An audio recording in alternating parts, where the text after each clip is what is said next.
Hello hello. काहे रानी, का हाल चाल बिया? अब हाल चाल का बताई तो के एकदम जाके भुलाई गईला। अरे काहे भुलाए जाब हो? सुना हमार बात। सुनावा। अरे सखिया सहेली हमके मारेली मेहनवा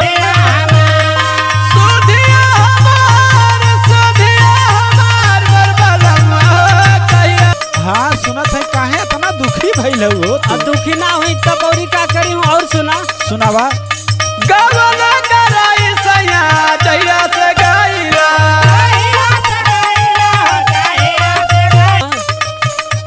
रतिया में खटिया के पार्टी पकड़ के बिहान करीला हूँ। देखा, अब ज्यादा अगर सुनैबू ना तो हमार करेजा फट जाई। ऐसे फट जाई तो काहे ना चलिए उता। सुना। बोला। गवना कसुरवा कठोर बन गईला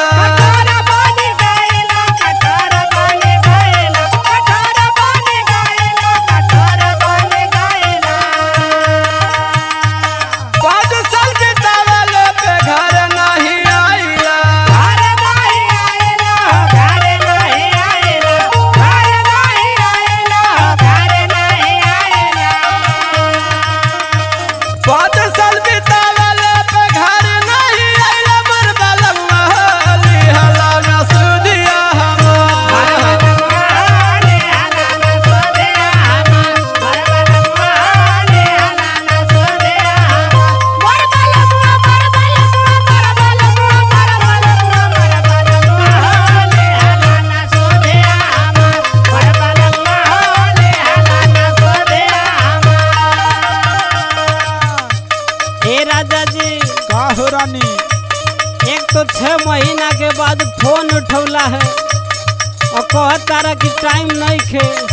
अरे का करी, यहाँ रुपया कमैले के चक्कर में पड़ल है, बस जल्दी टिकट करावा। रुपया तो हर आगे लग जा हमारा। और बात सुना। सुनावा।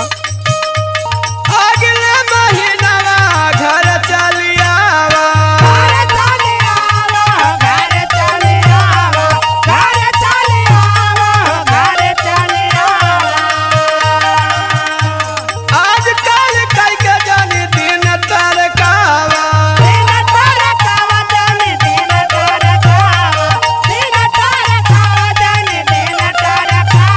से कुछ नहीं। अरे अब की दीपावली में आवत है, दीपावली वहीं जगी घबरा में। अच्छा तो ठीक बा।